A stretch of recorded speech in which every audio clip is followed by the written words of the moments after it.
शलोम अल मसीह। तो कैसे आप सब लोग, आशा करता हूँ हमारी वीडियोस देख के आप लोग बहुत कुछ सीख रहे होंगे।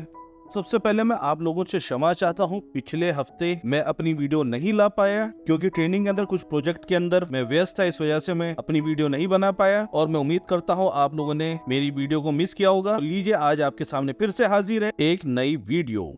आज की वीडियो में हम बाइबल के कुछ उन पहलुओं पर नजर दौड़ाएंगे और उन चीजों के ऐतिहासिक प्रमाणों के साथ देखेंगे बाइबल परमेश्वर के वचन के साथ साथ आर्कियोलॉजिकली भी सिद्ध होती है, जिसके पुरातात्विक प्रमाण हमारे सामने समय समय पर आते रहते हैं। जैसा कि आप लोग जानते ही हैं, हम लोगों ने एक सीरीज शुरू करी है जिसका नाम है एक्सोडस इज रियल। उसी श्रृंखला में आज हम दूसरी वीडियो आपके सामने लेकर आए हैं और आज की वीडियो में हम बाइबल के सबसे ज्यादा पुराने ऐतिहासिक प्रमाण को देखेंगे और साथ ही साथ हम एक इस मिथ पे से भी पर्दा उठाएंगे कि जैसा कि बहुत से लोगों के द्वारा ये माना जाता था कि एक्सोडस में बताई गई कहानियां या तो मेटाफोरिक हैं या माइथोलॉजिकल हैं, उनका सत्य से कोई लेना देना नहीं है। पर नए प्रमाणों के साथ ये सिद्ध होता जा रहा है कि बाइबल में बताई गई घटनाएं सत्य हैं। तो आइए शुरू करते हैं आज की वीडियो। इस श्रृंखला की पहली वीडियो में मैंने आपको बताया था, बहुत समय तक आर्कियोलॉजिस्ट और स्कॉलर्स ये मानते थे कि बाइबल के अंदर बताई गई घटनाएं केवल बाइबल तक ही सीमित है और उनका रियलिटी से कुछ लेना देना नहीं है, यानी कि ये घटनाएं या तो माइथोलॉजिकल हैं या मेटाफोरिक हैं। उसी सिलसिले के अंदर बहुत समय तक ये माना जाता था, जैसा कि एक्सोडस के अंदर बताया गया है कि इजराइल मिस्र की कैप्टिविटी में यानी गुलामी के अंदर थे। इसका कोई पुरातात्विक प्रमाण नहीं है। बाइबल के अंदर वर्णित बहुत सारी चीजों के प्रमाण मिलने में समस्या भी आती है, क्योंकि जैसा कि आप लोग जानते ही हैं, इजराइल और अरेबिक कंट्रीज के बीच में जो रिश्ता है, उन कारणों से बहुत सारी बार एक्सपीडिशन करने में दिक्कत आती है। पर फिर भी समय समय पर कोई ना कोई खोज सामने आती है जिससे ये सिद्ध होता है बाइबल की लिखी बातें प्रमाणिक, ऐतिहासिक और विश्वसनीय हैं। कि बाइबल केवल एक ऐसी मात्र वाहिद किताब है जो समय समय पर अपनी प्रामाणिकता सिद्ध करती रहती है। तो अब ये देखते हैं कि आर्कियोलॉजिस्ट को ऐसी कौन सी चीज मिली जिससे यह सिद्ध हो गया कि इजराइल मिस्र की गुलामी में था। अब अपने स्क्रीन को गौर से देखिए। इसके ऊपर एक शिलालेख लगाया गया है जिसकी ऊंचाई कम से कम 10 फीट है और इस शिलालेख को कहा जाता है मैनोरेप्ट स्टीली या इजराइल स्टीली और विक्ट्री स्टीली ऑफ मैनोरेप्ट। इस शिलालेख यानी स्टीली को आमोनहेटेप तृतीय ने बनवाया था। इसकी खोज 1896 में 2M फिलिंडर पैट्रिक ने की थी। समय काल 1213 और 1203 ईसा पूर्व यानी BC का बताया जाता है। ये शिलालेख आज के कायरो म्यूजियम इजिप्ट में रखा गया है।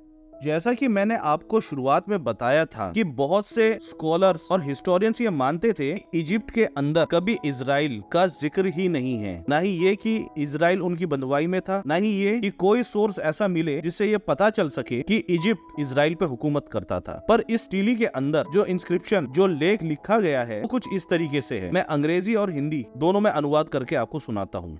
शिलालेख में उकेरा गया है, Canaan is captive all wool. Ashkelon is conquered. Gezer sees. Yonanan made not existed. Israel is wasted bare of seed. यानी कि कनान सभी दुखों के साथ बंदी है। एशकलोन के ऊपर विजय प्राप्त हुई है। गेजर पर कब्जा कर लिया गया है। यूनान को अस्तित्वहीन बना दिया गया है। इजराइल बर्बाद हो गया है। उनके पास कोई संतान नहीं है। शिलालेख से सिद्ध होता है कि किसी समय में इजराइल के ऊपर मिस्र की हुकूमत थी, जैसा कि बाइबल भी बताती है, और मिस्र बहुत सारा सताव करता था इजराइल के ऊपर। ये शिलालेख स्कॉलर्स, आर्कियोलॉजिस्ट और विश्वासियों के बीच में बहुत पॉपुलर है कि मिस्र और इजराइल का संबंध था। इस शिलालेख से पता चलता है ये मेटाफोरिक या कोई माइथोलॉजिकल कहानी भी नहीं है। अब मैं आपके सामने एक और ऐसा ठोस सबूत लगाता हूँ जिसे जानकर आप लोग हैरान रह जाएंगे, जो कि कम से कम 3400 साल पुराना है, जिससे यह सिद्ध होता है कि इजराइल मिस्र की गुलामी में था और मिस्र के लोग परमेश्वर यहोवा का नाम जानते थे। अब मैं आपके सामने एक और फोटो लगाता हूँ, इसे गौर से देखिएगा। ये सबसे पुराना याहवे इंस्क्रिप्शन माना जाता है। बाइबल के अंदर 6800 बार यहोवा का नाम लिखा गया है। हैरानी की बात यह है कि यह याहवे इंस्क्रिप्शन बाइबल से बाहर इजिप्ट के एक मंदिर के खंबे पे पाया गया है, जो कि किसी समय में इजिप्ट की सिटी सोलब में हुआ करता था, जो कि आज के टाइम में सूडान देश में आ चुका है। इसकी खोज 1950 में हुई थी और इसके ऊपर जो एक पुरुष आप देख सकते हैं जिसके हाथ में एक रस्सी बंधी है, वह एक गुलाम है और इसके ऊपर इजिप्शियन भाषा में लिखा है लैंड ऑफ नाबोद ऑफ याहवे, और ये बात बाइबल से बाहर अन्य जाति मूर्ति पूजक मिस्रियों के मंदिर के खंबे पे है। और ये इंस्क्रिप्शन आमोहोटेप तृतीय के समय काल का बताया जाता है और ये कम से कम 1500 BC यानी 3400 साल पुराना बताया जाता है, जो याहवे इंस्क्रिप्शन में सबसे ज्यादा पुराना है। इतना पुराना इंस्क्रिप्शन तो मसीह विरोधियों के पास भी नहीं है। एक आर्कियोलॉजिकल सबूत। ये थे कुछ और प्रमाण जिससे हमें ये पता चलता है कि बाइबल के अंदर घटी घटनाएं कोई काल्पनिक या मैथोलॉजिकल नहीं थी। ये एक सत्य था जो कि इतिहास के पन्नों में कहीं छुप गया। और समय समय पर बाइबल अपने आप को प्रमाणिक भी करती है, आर्कियोलॉजिकली भी, और हमारे विश्वास को और मजबूत बनाती है। मैं आशा करता हूँ आज की वीडियो आपको पसंद आई होगी और आज की जानकारी से आपने जरूर कुछ सीखा होगा, और उम्मीद करता हूँ आप लोगों का विश्वास मजबूत भी हुआ होगा। की वीडियो आपको पसंद आई है और आज की वीडियो से आपने कुछ सीखा है तो वीडियो को लाइक करें, अपने विश्वासी बहनों और भाइयों में वीडियो को ज्यादा से ज्यादा शेयर करें, और यदि आप लोग हमारे चैनल पे नए हैं तो चैनल को सब्सक्राइब करना ना भूलें, और हर नई वीडियो की नोटिफिकेशन पाने के लिए बेल आइकन दबाना ना भूलें। तो फिर मिलेंगे किसी और नई वीडियो में, तब तक के लिए प्रभु आपको आशीष दे। धन्यवाद।